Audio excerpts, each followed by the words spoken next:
Saudara-saudara, dari buku buku saya tentang Tai Chi yang diterbitkan mulai dari penerbit Sinar Harapan ya. Ini yang pertama tahun 1986, Tai Chi tangan kosong ya, lalu pedang ya, Tai Chi pedang, lalu Tai Chi Tueso menuju harmoni hubungan apa sosial ya, dan lalu Tai Chi dan seni memimpin ya. Ini diterbitkan oleh penerbit Sinar Harapan dan berlanjut ke yang diterbitkan oleh Kompas, Gramedia Kompas, penerbit buku Kompas ini ya. Tai Chi The Great Harmony, dan ini membangun kesehatan melalui neuroeducation dalam gerak, pikiran, dan musik ya. Jadi apa sebenarnya yang saya inginkan dengan tulisan buku-buku saya ini ya. Saya ingin sesuatu Tai Chi yang bukan seolah barang dari luar begitu didatangkan ke sini lalu diglek aja, diglek aja begitu ya. Itu tidak ada kemampuan sama sekali membuat inovasi-inovasi yang baru yang bisa meningkatkan kualitas gitu. Dan akhirnya yang terjadi kita hanya menjadi Tai Chi yang ortodoks ya, nggak ada lagi inovasinya, pembaruan sama sekali gitu. Ataupun kalau ada pembaruan itu hanya diberikan sekedar seperti lipstick gitu di bibir gitu, tambah lagu-lagu gitu, apa segala nasional, diberi label begitu. Padahal yang saya maksud itu bukan bukan seperti itu. Ya, toh. Yang saya maksud adalah Tai Chi yang benar-benar suatu integrasi antara dua hal yang bertentangan seperti ini simbolnya, yang saling menghidupi dan membatasi itu. Seperti kata Werner von Heisenberg, ahli fisika kuantum, yang mengatakan in der Geschichte des menschlichen Denken, di dalam secara pemikiran manusia, hasil yang paling tinggi adalah bila dia bisa menemukan dua hal yang bertentangan, ya, menjadi saling melengkapi. Ya, jadi bertentangan artinya ya siang ya tetap siang, malam tetap malam, seperti hitam dan putih ini ya. Tapi dia saling melengkapi. Artinya ini siang ini, tapi siang terus ketika siangnya memuncak dari kecil ini ya, set memuncak. Lalu pada maghrib muncullah titik hitam itu, ya, titik malam ya. Nah lalu dia dari kecil terus membesar sampai gelap, malam pekat, terus tengah malam. Nah pada pagi hari muncullah subuh tuh. Ya. Terus begitu Bu membesar menjadi siang, siang, terus me- meredup menjadi maghrib, lalu menjadi malam. Jadi yang benar adalah begini, ya. Nah, setelah kita berada di suatu negara yang hidup bersama di negara Republik Indonesia ini, yang bangsanya itu muncul lebih dulu. Bangsa Indonesia itu muncul lebih dulu daripada negara Indonesia. Karena bangsa Indonesia itu muncul pada tahun 1928, yaitu Sumpah Pemuda, di mana seluruh bagian-bagian masyarakat di Indonesia, ya waktu itu belum ada Indonesia tuh, di Nusantara ini, dia berikrar menjadi satu nusa, satu bangsa, satu bahasa, yaitu Indonesia. Gitu. Nah, kesadaran ini dalam ikrar Sumpah Pemuda itu baru kesadaran dan membutuhkan waktu sampai tahun 1945 gitu, untuk menjadi ya diproklamirkan NKRI, Negara Kesatuan Republik Indonesia, ya. Nah, jadi dari 28 sampai 45 itu 17 tahun, nah, ya. Nah, karena itu berarti apa? Itu berarti kita sudah bukan lagi menjadi orang Cina atau orang Arab, orang Belanda atau orang India yang ada di Indonesia, tapi kita adalah orang Indonesia, inti ini Indonesia, Cina, Arab, Belanda atau apa yang ada di Indonesia. Jadi kita warga negara Indonesia dulu, baru ada etnisnya apa, agamanya apa, ya toh, sukunya apa, ya toh. Jadi bukan lagi berbeda dengan negara-negara lain itu, karena bangsa Indonesia itu lahir dulu sebelum negaranya lahir, toh. Jadi yang melahirkan negara itu adalah suatu bangsa, ya. Dan setelah apa kemerdekaan itu statusnya bukan lagi Cina di Indonesia yang numpang hidup, gitu. Nanti kalau ada apa-apa kabur, ya toh, kan ada peduli sama apa tumpah darahnya, ya toh. Jangan. Tapi Indonesia, apa etnis Anda, agama apa Anda, terserah di sini, ya toh. Nah, inilah pikiran itu. Nah, itu terjadi juga ternyata dalam sejarah ini menarik.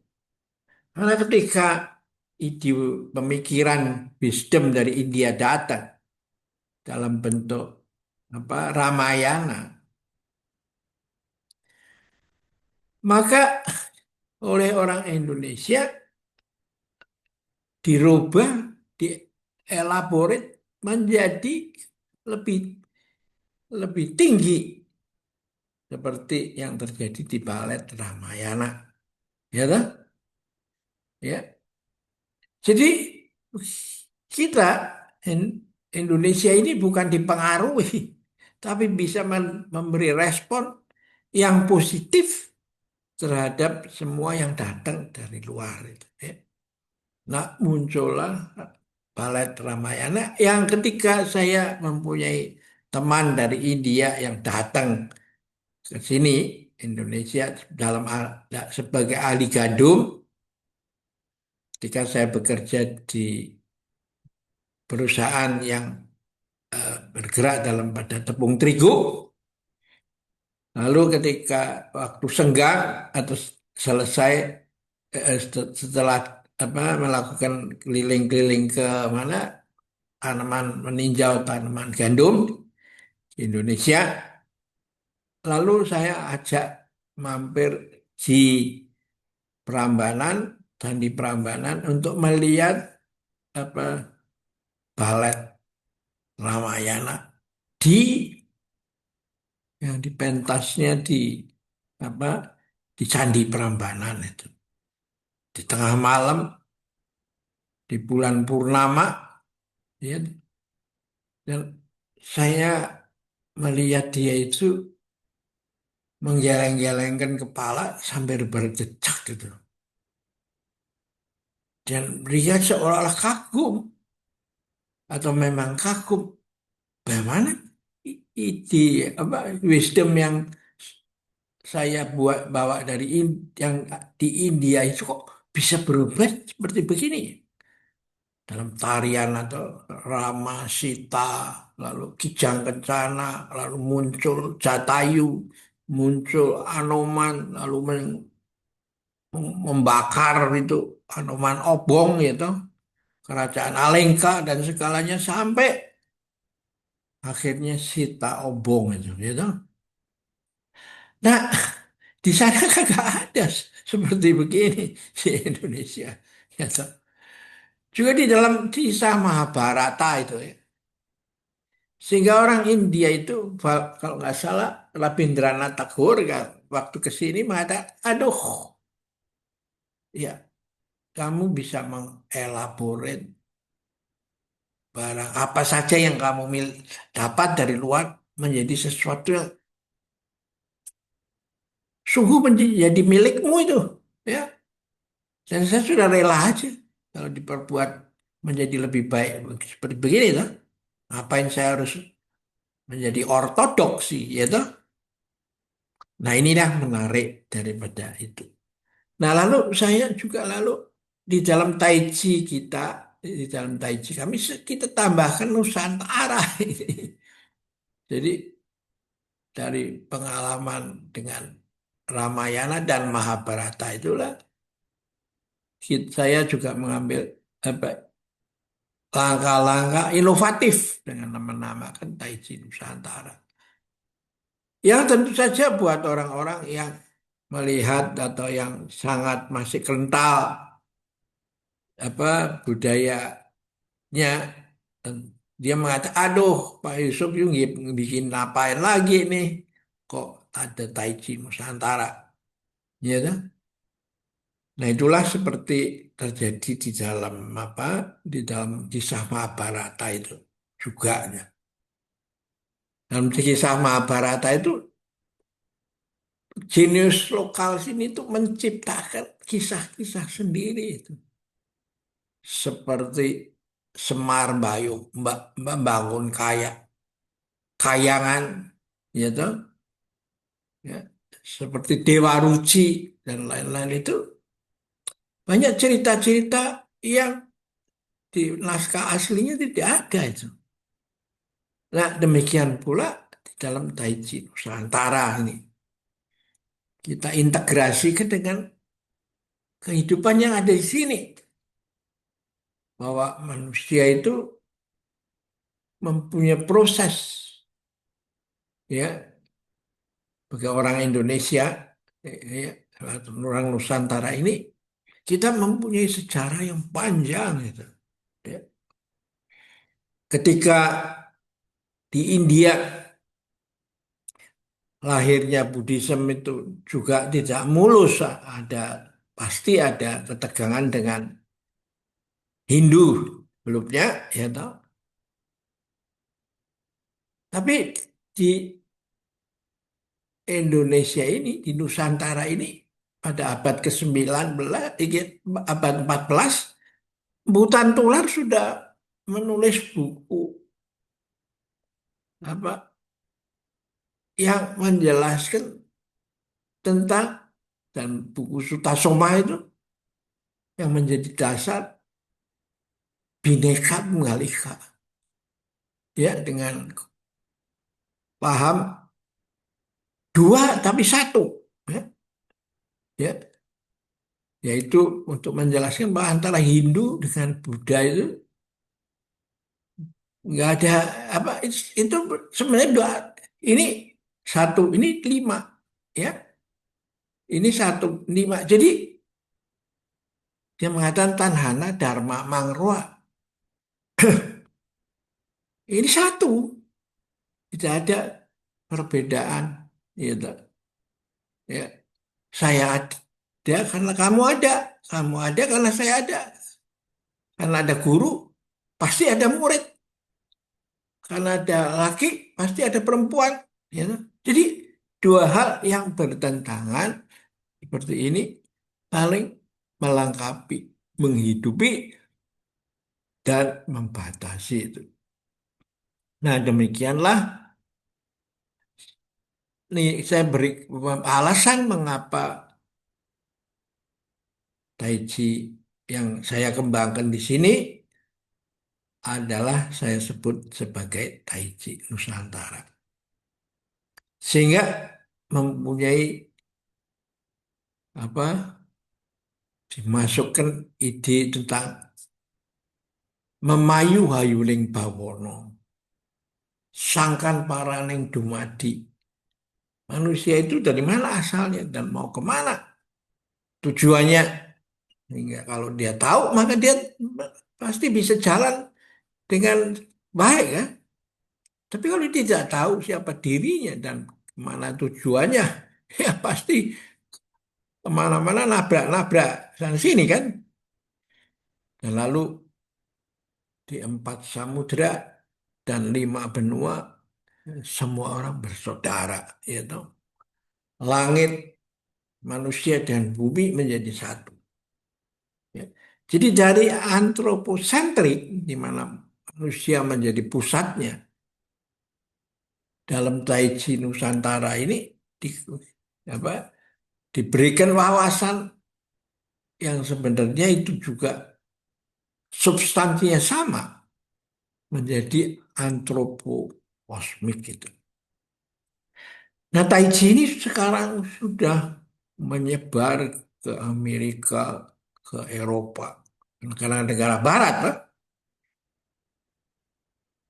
Mengapa kita tidak memanfaatkan kejadian ini untuk mempertemukan supaya membangun dunia yang damai itu, ya? Karena konsepnya Tai Chi ini 1.000 orang baik masih terasa kurang. Satu orang jahat aja sudah kelewat banyak. Gitu. 1.000 kawan masih terasa kurang. Satu musuh pun sudah terlewat banyak. Jadi ilmu ini, Tai Chi Nusantara ini bisa apa, melalui medium Tai Chi ini kita bisa mempertemukan antara Barat dengan Timur itu. Yang sekarang ini masih dalam hidup Barat adalah Barat, East, West is West, Timur adalah Timur. Dan keduanya tidak bisa dipertemukan. Nah inilah yang menjadi arogansi semua masing-masing inilah yang menyebabkan dunia kita nggak pernah apa damai seperti sekarang itu. Ya. Dan terakhir yang membuat kita semakin pusing adalah perang tarif itu. Ya, toh. Semua mau mengamankan dirinya sendiri. Tapi lalu siapa yang harus memikirkan keseluruhan, gitu. Nah, karena itulah memang Tai Chi yang kita kembangkan di sini itu berbasis kalau mau ditanya sumbernya dari Tiongkok itu dari aspek apa yang penting, yang mengapa Anda ambil Tai Chi itu ke Nusantara ini? Karena di Tiongkok itu ada kitab namanya Taxue, Ajaran Aku dan Chong Yung Tengah Sempurna. Jadi ajaran agung itu mengajar Anda untuk menjadi besar, pintar, apa segala. Tapi setelah besar, Anda harus ngidupin yang kecil itu. Dan itu ditulis dalam kitab Chong Yung, Tengah Sempurna. Artinya apa? Segenggam tanah setelah menjadi gunung, bisa memikul, setelah jadi bumi, dia bisa memikul gunung tanpa mengeluh. Dia bisa menenteng air, sungai maupun lautan, samudra tanpa pernah bocor. Sesendok air setelah jadi lautan menghidupi begitu banyak biota laut. Ya, setonggok batu setelah jadi gunung bisa menghidupi flora dan fauna di dalamnya itu. Awan langit yang kelihatannya penuh awan itu, dia tidak merasa apa, tidak merasa sumpek gitu. Kalau ada awan lain muncul apa terus banyak banyak dia nggak merasa sumpek. Dan kalau ada lahir planet-planet baru, meteor apa silahkan. Karena dia menjadi seperti samudra. Dibanjirin tidak pernah meluap, disedot pun tidak pernah apa eh, kering itu ya. Nah inilah spirit daripada Daichi Nusantara ini yang menurut saya bisa dipakai untuk politik luar negeri bebas aktif dari Indonesia ini toh ya. Sehingga kita bisa ikut berperanan di dalam membangun dunia ya yang damai, aman dan adil sejahtera. Sampai jumpa lagi dalam acara yang berikutnya.